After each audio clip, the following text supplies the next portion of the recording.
जी तो बिस्मिल्लाहिर्रहमानिर्रहीम, अस्सलाम वालेकुम। अगर मैं ये कहूँ कि मेरी तमाम वीडियोस में से आज की वीडियो जो वो सबसे ज़्यादा अहम होने वाली है, सबसे ज़्यादा इंपॉर्टेंट होने वाली है, तो ऐसा कहना बिल्कुल भी गलत ना होगा। आज मैं आपके लिए एलोन मस्क की 8 नसीहत को लेकर आई हूँ। अगर आप इन नसीहत को फॉलो कर लेते हैं और अपनी लाइफ में अप्लाई करते हैं तो आप यकीन जाने कि इस दुनिया को बदल सकते हैं।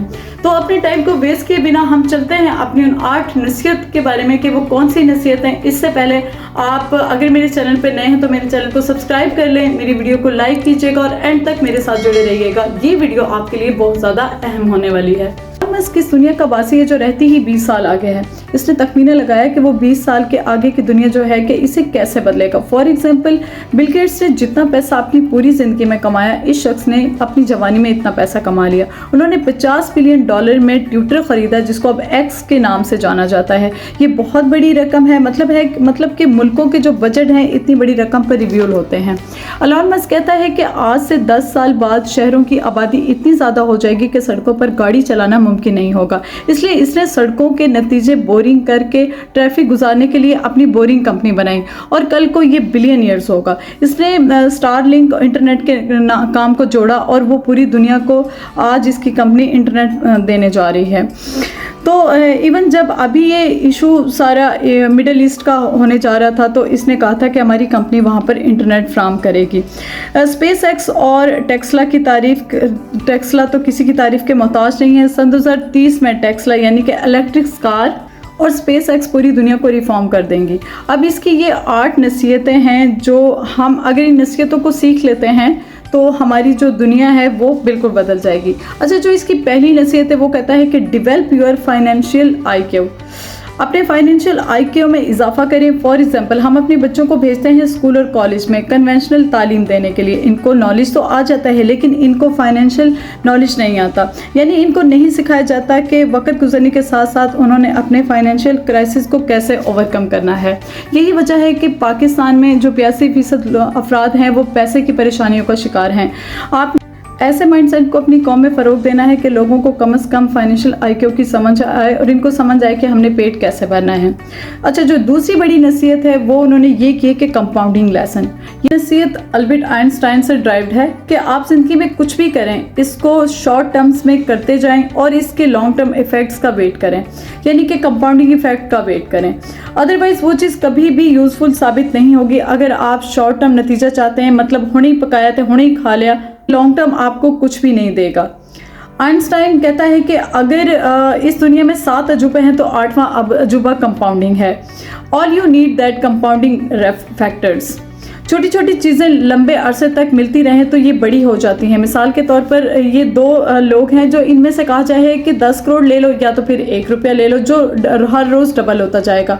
अब एक शख्स जो 10 करोड़ ले लेता है और दूसरा शख्स जो 1 रुपया ले लेता है तो हम उस 1 रुपये वाले को बेवकूफ़ कहेंगे, लेकिन वही अक्लमंद है जिसके पास डबल होते जा रहे हैं। तो याद रखें कि 30 दिन बाद 16 से मल्टीप्लाई करते करते ये 107 करोड़ हो जाएंगे।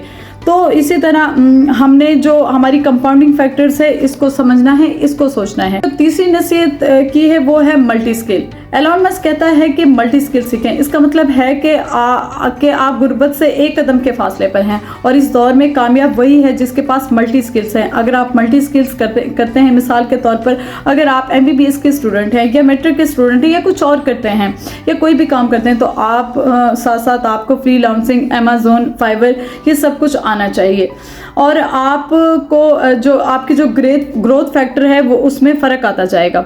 अच्छा, जो चौथी नसीहत है वो ये है कि आप थिंक टैंक यानी आपके इर्द गिर्द ऐसे लोग मौजूद होने चाहिए जो ज़हीन हो, जो गाड़ी लोगों को कभी भी अपने साथ ना रखें। ऐसे दोस्त जो पुट्ठे सीधे मशवरे देते हैं, जो शाम को सिगरेट और चाय के और कहते हैं कि ओ छड्डो जी काम नू छड्डो जी, ये तो होंदा रहेगा, दफ़ा मारो जी। आप ऐसे थिंक टैंक रखें जो जहद वाले लोग हों। मिसाल के तौर पर अगर आपके साथ एक वकील है, एक बिजनेसमैन और एक IT का बंदा है तो इनके साथ अगर आप शाम को चाय के कप पर भी बैठते हैं तो वो आपके अंदर एक नई सोच पैदा करेंगे, नई जहद पैदा करेंगे, नया स्पार्क डालेंगे और इससे आपकी बहुत सी चीज़ें हैं जो वो ग्रोथ करेंगी। और कोई भी सुस्त और काहिल लोगों को अपना दोस्त ना बनाएं। ऐसे लोग जो खुद अपनी ज़िंदगी से आवाज़ार हैं वो आपको कुछ नहीं दे सकते। पांचवी नसीहत है एंटरप्रेन्योर। एंटरप्रेन्योर वो होता है जो अपने बल पर काम करता है और खुद काम करता है और टीम बिल्डिंग पर बात करता है और नए नए स्टार्टअप्स लेकर आता है। यानी कि एक ऐसा बंदा जो कहता है कि जनाब मैं तो टाई सूट बूट पा के और सुबह नाश्ते में 2 अंडे और लंच में जी समोसे पकौड़े और डिनर में मैं ये लेता हूँ, तो ऐसा शख्स तबाह है। लेकिन एक ऐसा शख्स जो नई इजाद लेकर आ रहा है, फॉर एग्जांपल वो एक मियाँ बीवी हैं जो जिन्होंने एप्पल में बड़े अरसे तक काम किया और अब वो AI में एक लेटेस्ट रेगुलेशन लेकर आए हैं। अच्छा, जो 6 नसीहत, जो छठी नसीहत है वो है टेक्नोलॉजी। टेक्नोलॉजी के साथ जुड़ जाएं, ऑनलाइन ब्लॉग्स देखें, यूट्यूब देखें। यूट्यूब से बड़ा उस्ताद कोई नहीं है, आप इधर से सीखें आप किस तरह ऑनलाइन स्किल सीख सकते हैं और लाखों रुपया कमा सकते हैं। अगर आपके हाथ में मोबाइल है, इंटरनेट है और तो अगर फिर भी आप भूखे मर रहे हैं तो फिर आपसे बड़ा फारिग बंदा कोई नहीं है। अच्छा, जो 7वीं नसीहत उन्होंने की वो ये है कि विजन रखें। अगर आपके पास विजन है, नज़रिया है, ग्रोथ है तो आप आगे बढ़ते हैं। अगर आपके पास विजन, नज़रिया ही नहीं है तो आगे बढ़ने की सोच ही नहीं है तो आप कभी भी दुनिया में कामयाब नहीं हो सकते। जो 8वीं नसीहत है, आखिरी नसीहत और वेरी इंपॉर्टेंट, वो है पेशेंस, सब्र।